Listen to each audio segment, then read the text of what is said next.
dengan judul Konsep Al-Quran dalam Menyikapi Hoaks.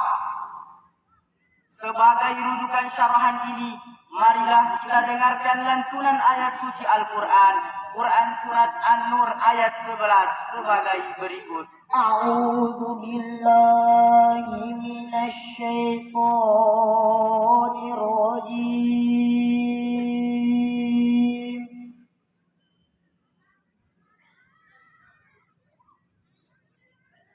Bismillahirrahmanirrahim.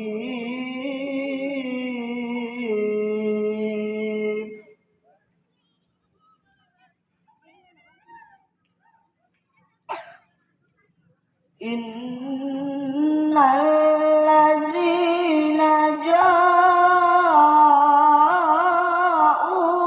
bil ifki usbatum minkum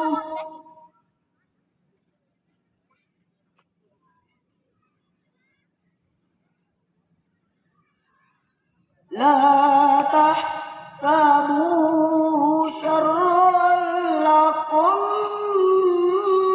bal huwa khairul lakum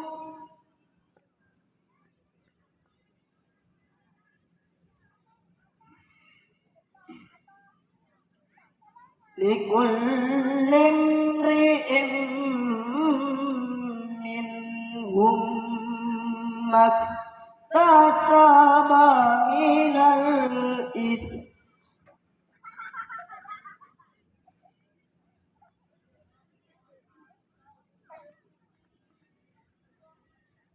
والذي تولى كبره منهم له عذاب عظيم. Aku berlindung kepada Allah dari godaan syaitan yang terkutuk dengan menyebut nama Allah yang Maha Pengasih lagi Maha Penyayang. Sesungguhnya orang-orang yang membawa berita bohong itu adalah dari golongan kamu juga. Janganlah kamu mengira berita itu buruk bagi kamu, bahkan itu baik bagi kamu. Setiap orang dari mereka akan mendapatkan balasan dari dosa yang diperbuatnya, dan barang siapa di antara mereka yang mengambil bagian terbesar dari dosa yang diperbuatnya, ia mendapat azab yang besar pula.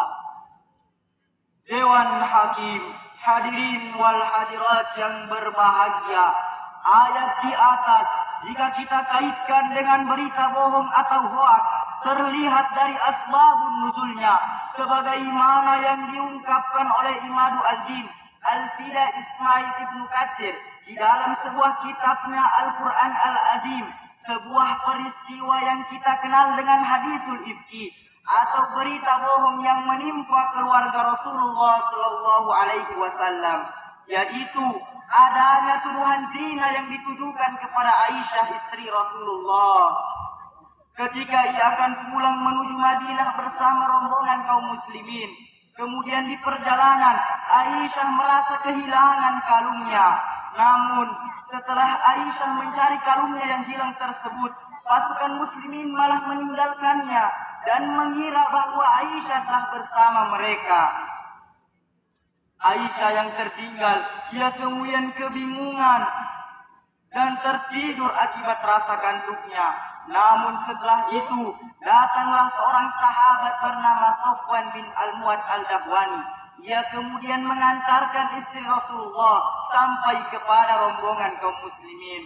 Namun setelah terjadi peristiwa ini, beberapa dari umat Islam malah membicarakan dan menyebarkan berita bohong tentang Aisyah. Hingga selama sebulan, Aisyah merasakan ada yang beda dari Rasulullah dalam menyikapinya. Bahkan hendak mendiskusikan untuk menceraikan Aisyah atas hal ini. Aisyah kemudian mengeluh dan mengadu kepada Allah Subhanahu wa taala atas hal yang telah terjadi. Kemudian turunlah Quran surat An-Nur ayat 11 yang menjawab kegelisahannya ini. Dari pelajaran dan riwayat di atas dapat diambil sebuah pelajaran bahwasanya kasus hoaks yang melanda Indonesia akhir-akhir ini bukanlah sesuatu yang baru, melainkan jauh sebelumnya pada masa Rasulullah Sallallahu Alaihi Wasallam pun telah beredar berita hoaks. Bahkan fenomena ini menimpa keluarga Rasulullah Sallallahu Alaihi Wasallam. Manusia yang ku cinta, Nabiullah Muhammad, manusia yang ku puja, Nabiullah Muhammad. Maulaya Salli wa sallim daiman abadan ala habibika khairil khalqi kullihim. manusia paling mulia, Nabiullah Muhammad, dia kekasih Allah, Nabiullah Muhammad. Dewan Hakim, hadirin wal hadirat yang berbahagia. Bahkan di zaman Rasulullah Sallallahu Alaihi Wasallam banyak sekali orang-orang yang mendapatkan gelar Al-Kazzab, yaitu orang-orang yang menyebarkan berita bohong pada masa itu, mulai dari memfitnah keluarga Nabi, Mengaku sebagai Nabi, dan mengubah Al-Quran. Padahal ancaman bagi pembuat dan penyebar kebohongan telah jelas disabdakan Rasulullah Sallallahu Alaihi Wasallam, diriwayatkan oleh Bukhari Muslim sebagai berikut. wa innal kaziba yahdi ilal fujur, wa innal fujur yahdi ilal nar, wa innar rajula la yazibu wa yataharrul kaziba hatta yuktaba indallahi kazzab. Sesungguhnya kedustaan akan membawa kepada keburukan, dan sesungguhnya keburukan akan membawa kepada api neraka. Dan sesungguhnya seseorang jika dia berdusta, membiasakan dirinya berdusta, maka akan ditulis di sisi Allah Subhanahu wa taala bahwa dia adalah pendusta besar. Dewan Hakim, hadirin wal hadirat yang berbahagia. J.W. Jensen Rivers and Theodore Peterson di dalam sebuah tulisannya yang berjudul Media Massa dan Masyarakat Modern mengungkapkan bahwasanya kemunculan hoaks tak lepas dari perkembangan teknologi media yang telah mengubah alat-alat komunikasi menjadi lebih cepat. Ini berarti kecepatan alat-alat komunikasi saat ini berpengaruh pada tumbuhnya media sosial yang secara substansial telah mengubah cara komunikasi antara masyarakat dan individu. Sebuah komunikasi dan informasi dapat tersebar dengan cepat, bahkan tanpa ada batasan tertentu, sehingga masyarakat akan bebas dalam mengeluarkan pendapat. Semua menjadi lebih mudah dalam menerima, berbagi, dan berkomentar. Melewati sosial media seperti Facebook, Twitter, dan WhatsApp. Merebaknya peredaran berita hoaks tersebut telah memberikan dampak negatif yang sangat signifikan di tengah masyarakat. Yang pertama, merugikan masyarakat karena berita-berita hoaks berisi dengan kebohongan besar dan fitnah, sehingga sulit bagi masyarakat untuk mengetahui kejadian yang sebenarnya. Yang kedua, mempengaruhi opini publik, di mana hoaks menjadi provokator untuk memundurkan masyarakat karena telah berpegang pada informasi yang salah dan keliru. Yang ketiga, hoaks sengaja ditunjukkan untuk menghebohkan masyarakat sehingga menciptakan ketakutan terhadap masyarakat.